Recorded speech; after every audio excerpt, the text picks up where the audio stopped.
नमस्कार दोस्तों, मैं आपकी दोस्त, आपकी कोच, आपकी होस्ट एडवोकेट प्रज्ञा भूषण आज फिर हाजिर हूं आपके सामने, आपके बीच में एक ऐसे टॉपिक को लेकर के जिसको बहुत लोग जानना चाहते हैं। इनफैक्ट देश के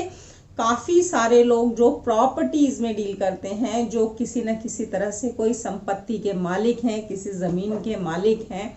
उनके मन में एक बहुत ही बड़ा क्वेश्चन है ये, और एक डिस्प्यूट है कि हमें जीपीए की प्रॉपर्टीज़ लेनी चाहिए या नहीं, या अगर हमारे पास ऑलरेडी ऐसी प्रॉपर्टी है जिसके मालिक हम जीपीए के थ्रू हैं, जनरल पावर ऑफ अटॉर्नी के थ्रू अगर वो कागज़ आए हैं, जिसे हिंदी में मुख्तियारनामा भी कहते हैं हम लोग। तो अगर मुख्तियारनामे के थ्रू आपने वो प्रॉपर्टी ओन की है और मुख्तियारनामे के थ्रू आपने वो प्रॉपर्टी खरीदी है, तो आपको उसका पूरा मालिकाना हक मिलता है या नहीं मिलता है। अगर एक जीपीए के थ्रू प्रॉपर्टी कोई बिक रही है जो आपको अच्छे दामों में मिल रही है, मार्केट रेट से कुछ कम में मिल रही है, तो आपको खरीदनी चाहिए या नहीं खरीदनी चाहिए। तो इस तरह के कई सवाल लोगों के मन में आते हैं जनरल पावर ऑफ अटॉर्नी के थ्रू प्रॉपर्टीज लेने के वक्त या खरीद लेने के बाद।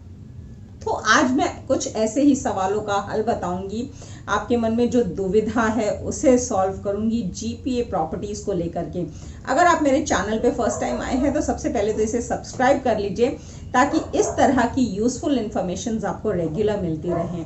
तो दोस्तों, जीपीए है क्या? पहली चीज़ हमें ये समझनी होगी कि इतना कंफ्यूजन क्यों है जीपीए प्रॉपर्टीज़ को लेकर के, और जीपीए प्रॉपर्टीज़ लेनी चाहिए नहीं लेनी चाहिए, ये आप खुद डिसाइड करेंगे। मैं आपको सिर्फ ये बताऊंगी कि वो है क्या और उससे आपको क्या राइट्स मिल सकते हैं और क्या नहीं मिल सकते हैं। तो जीपीए यानी कि जनरल पावर ऑफ अटॉर्नी, जिसे हिंदी में हम मुख्तियारनामा कहते हैं,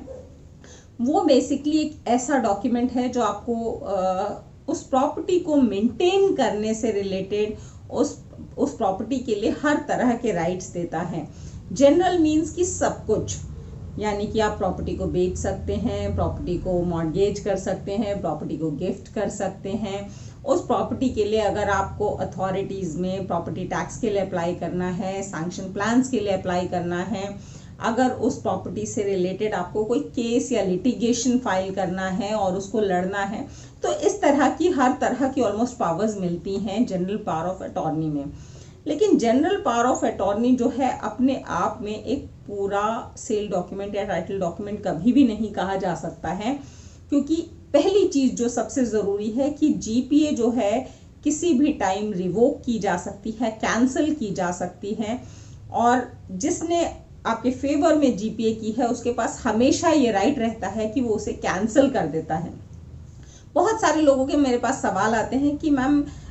जीपीए पे कई बार लिखा होता है इररिवोकेबल जीपीए, यानी कि ये जो जनरल पावर ऑफ अटॉर्नी है ये कैंसिल नहीं की जा सकती, या इसे वो रिवोक नहीं कर सकता है करने वाला। तो देखिए, लॉ के हिसाब से इररिवोकेबल कुछ भी नहीं है जीपीए में। जीपीए मीन्स कि वो रिवोक हो ही सकती है। आप इस तरह से समझिए इसे कि सपोज आप किसी ऑफिस में काम करते हैं और आप 4-5 दिन की छुट्टी पे जा रहे हैं, तो मेल करने के राइट्स या कुछ सैंक्शंस या अप्रूवल देने के राइट्स आप अपने किसी कुलीग को दे देते हैं कि जिस दौरान मैं छुट्टी पे रहूँगा, मेरे वाले जो डिसीजंस हैं तुम ले सकते हो, मेरे मेल्स तुम कर सकते हो, मेरे मेल्स एक्सेस कर सकते हो।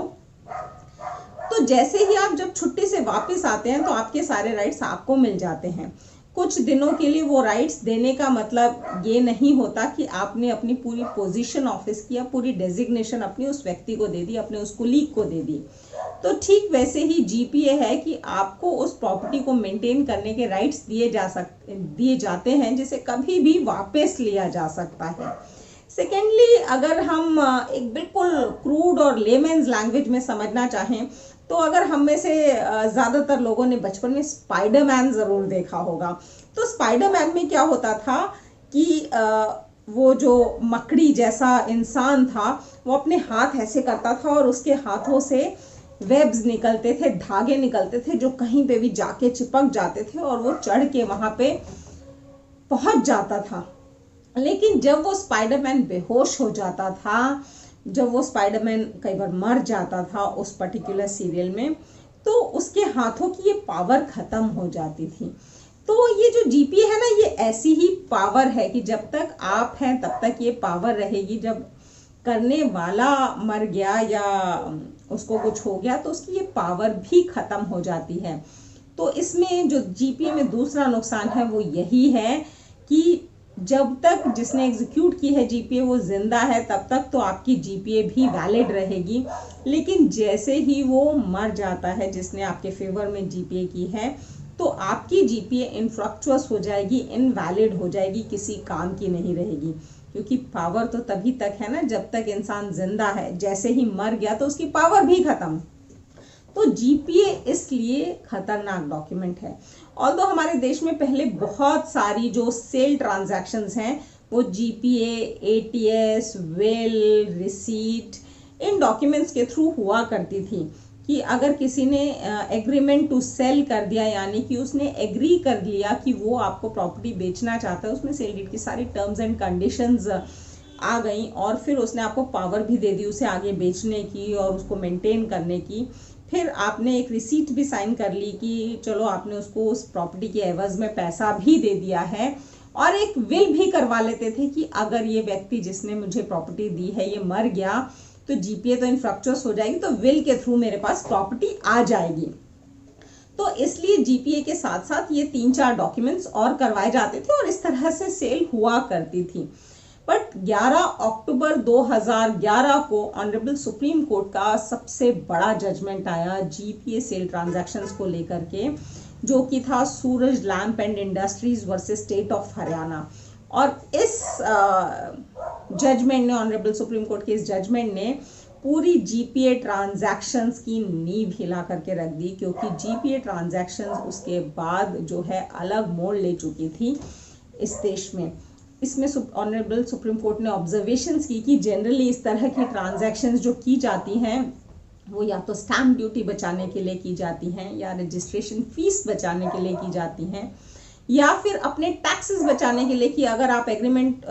सेल डीड प्रॉपर कर रहे हैं तो आपका जो पूरा ट्रांजैक्शन है वो सामने आ जाएगा, लाइमलाइट में आ जाएगा और उस पर आपको कैपिटल गेन्स का टैक्स देना पड़ेगा। तो उन टैक्सेस को बचाने के लिए भी इस तरह की ट्रांजैक्शन होती थी। या फिर कई बार अपने ब्लैक मनी को छुपाने का ये एक नायाब तरीका होता था, क्योंकि इसमें स्टैम्प ड्यूटीज नहीं लगती थी, कंसिडरेशंस नहीं दिखाई जाती थी, तो कैश ट्रांजैक्शंस रोटेट करती थी और उस कैश ट्रांजैक्शन से ब्लैक मनी का एक बड़ा अंबार खड़ा हो रहा था रियल एस्टेट इंडस्ट्री में, जिसको लेकर के सुप्रीम कोर्ट ने अपने ऑब्जर्वेशंस दिए और कहा कि जो जीपीए, एटीएस, विल, रिसीट और पोजेशन के थ्रू जो सेल होती हैं उसे हमें कंप्लीट सेल ट्रांजैक्शन नहीं मानेंगे। तो इसके बाद से काफ़ी चेंज आए। इनफैक्ट कई बैंक्स ने हर बैंक ने जीपीए, एटीएस, विल, रिसीट और एफिडेविट के थ्रू जो ट्रांजैक्शंस होती थी उस पे लोन देने बंद कर दिए। छोटी छोटी जो एनबीएफसीज और माइक्रो फाइनेंस कंपनीज जो इस तरह के डॉक्यूमेंट्स पे लोन दे दिया करती थी उन्होंने भी इसे कम्प्लीटली बंद कर दिया। कुछ बैंक्स ने तो यहाँ तक किया कि 2011 के बाद अगर किसी टाइटल चेन में जीपीए की ट्रांजैक्शन है तो वो उस पे लोन देते ही नहीं है। हालांकि Suraj lamps and industries versus state of Haryana के केस में Supreme Court, honourable Supreme Court की खुद की ऑब्जर्वेशन थी कि ये नहीं कहा जा सकता कि जो ऑलरेडी जीपीए हो रही हैं या जो जेन्युइन जीपीए ट्रांजैक्शंस हो रही हैं वो सारी की सारी इनवैलिड हो जाएंगी इस ऑब्जर्वेशन से, या इस केस के तहत, इस केस के आने के बाद, इस जजमेंट के आने के बाद जो जेन्युइन जीपीए ट्रांजैक्शंस है, जैसे कि कोई फैमिली मेंबर को जीपीए कर रहा है प्रॉपर्टी मेंटेन करने के लिए या बेचने के लिए क्योंकि वो खुद नहीं जा पा रहा है, या फिर कोई डेवलपमेंट एग्रीमेंट हो रहा है जहाँ पे डेवलपर को सेल के राइट्स दिए जाते हैं और डेवलपमेंट के राइट्स दिए जाते हैं प्रॉपर्टी के, तो ऐसे केसेस में इन जीपीए ट्रांजैक्शंस को कम्प्लीटली इनवैलिड नहीं माना जा सकता है। और ऑनरेबल सुप्रीम कोर्ट ने ये भी कहा साथ में कि अगर जिसके पास जीपीए, एटीएस, विल बाद में हो रही हैं तो उसका राइट जो है प्रॉपर्टी पे खत्म नहीं हो जाता। बस ये सेल ट्रांजैक्शन जो है कंप्लीट सेल ट्रांजैक्शन नहीं मानी जाएगी, लेकिन उनको आगे टाइटल डॉक्यूमेंट क्रिएट करने का, प्रॉपर सेल डीड या कन्वेंस डीड क्रिएट करने का राइट रहता है, जिसके बाद इस ट्रांजैक्शन को कंप्लीट किया जा सकता है सेल डीड या कन्वेंस डीड क्रिएट करके। तो ये चीज़ें हैं जीपीए ट्रांजैक्शंस को लेकर के। तो दोस्तों ये तो आपको डिसाइड करना होगा कि आपको जीपीए के थ्रू प्रॉपर्टी खरीदनी है कि नहीं, क्योंकि सिर्फ जीपीए के थ्रू अगर आप प्रॉपर्टी खरीदते हैं तो काफ़ी सारी तकलीफ़ों का आपको सामना करना पड़ सकता है। पहला कि हो सकता है जिसने आपके फेवर में जीपीए की है वही पैसा लेने के बाद आपकी जीपीए कैंसिल कर दे और आपको पता तक ना चले। ऑल्दो जिस जीपीए में